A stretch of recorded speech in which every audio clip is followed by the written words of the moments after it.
La pregunta 6 hace referencia a los fármacos beta bloqueantes. Hemos seleccionado esta pregunta porque son quizá los fármacos más preguntados en el MIR y de hecho en las últimas ediciones del MIR siempre ha caído alguna pregunta. ¿Qué debemos saber de los beta bloqueantes? Fijaos, los beta bloqueantes tienen 4 indicaciones fundamentales para la cardiología y por tanto siempre que hay 4 indicaciones nos pueden hacer una quinta. Las 4 indicaciones que las iremos viendo son la hipertensión, la cardiopatía isquémica, la insuficiencia cardíaca y las arritmias. Hipertensión. Esto es lo que nos están preguntando últimamente en el MIR. ¿Qué ocurre con los fármacos beta bloqueantes? Los fármacos beta bloqueantes son buenos hipotensores porque lo que hacen es, al disminuir la fuerza de contracción y disminuir la frecuencia cardíaca, bajan la tensión. ¿Qué es lo que sucede? Lo que nos están preguntando hasta ahora es que, aunque los beta bloqueantes junto con los diuréticos son fármacos que mejoran el pronóstico en los pacientes hipertensos, si solo queremos tratar hipertensión y hay alguna otra enfermedad asociada, a lo mejor no es una buena opción terapéutica. Con esto me estoy refiriendo a la diabetes mellitus, que es lo que nos han preguntado recientemente. Los beta bloqueantes lo que hacen es bloquear receptores beta, como dice en su nombre. ¿Qué es lo que sucede? Los pacientes diabéticos, para poder meter la insulina, la glucosa dentro de la célula, utilizan receptores beta. ¿Qué hace si damos un beta bloqueante? Bloqueamos la acción de la insulina y empeora el perfil glucémico de estos pacientes y empeora el perfil cardiovascular.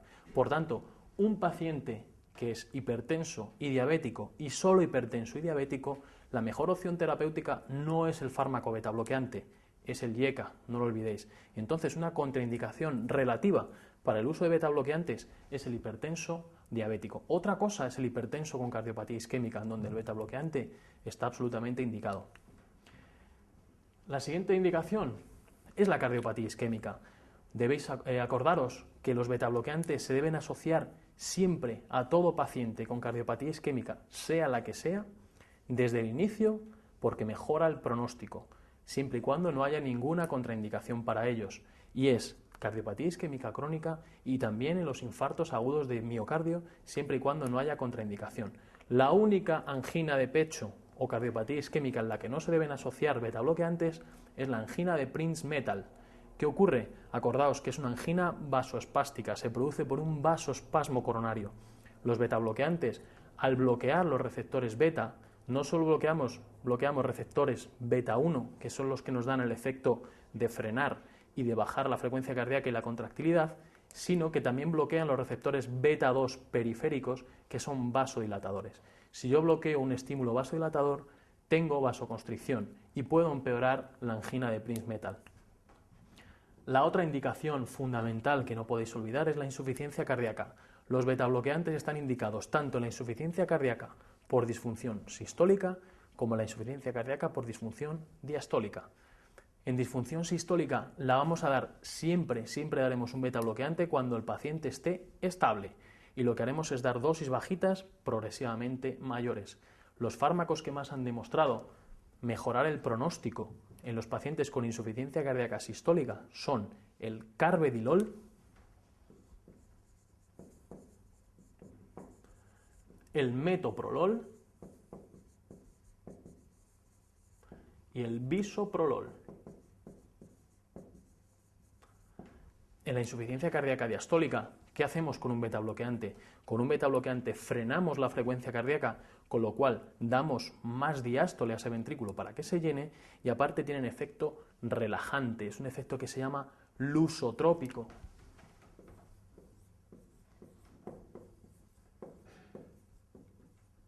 De relajar el ventrículo.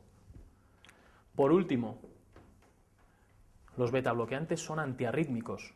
Se incluyen dentro de los antiarrítmicos de clase 2 y lo que hacen es frenar las taquicardias supraventriculares. La indicación es frenar la frecuencia cardíaca en cualquier tipo de taquicardia supraventricular, sobre todo fibrilación auricular, flúter auricular o taquicardias auriculares. Con respecto a la pregunta, la respuesta 1 no es correcta. Fijaos, se deben emplear en pacientes, los beta bloqueantes, con insuficiencia cardíaca por disfunción sistólica estable, pues mejoran el pronóstico, salvo en los que están en clase funcional 4. Eso no es cierto. Los de clase funcional 4 también, aunque tengan disnea de reposo, si es su situación estable, debemos dar beta bloqueantes porque les mejoran el pronóstico. La correcta es la 2, que es lo que nos dice que hay que administrarlos si no hay contraindicación y tan pronto como sea posible a los pacientes con síndromes coronarios agudos con elevación del segmento ST, es decir, los infartos agudos de miocardio. La 3 es falsa también, fijaos, dice que se deben asociar a un antagonista del calcio no dihidropiridínico para potenciar su efecto antianginoso, pues los antagonistas del calcio también disminuyen el trabajo cardíaco y dan vasodilatación coronaria.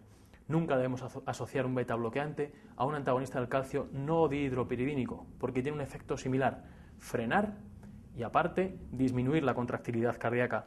Debemos asociar un beta bloqueante a un dihidropiridínico, amlodipino, nifedipino, el que queráis, porque el efecto vasodilatador del calcio antagonista que produciría taquicardia se contrarresta con el beta bloqueante y el efecto vasoconstrictor del beta bloqueante se contrarresta con el antagonista del calcio. La 4 también es falsa. Acordaos que siempre hipertensión con cardiopatía isquémica hay que dar un beta bloqueante.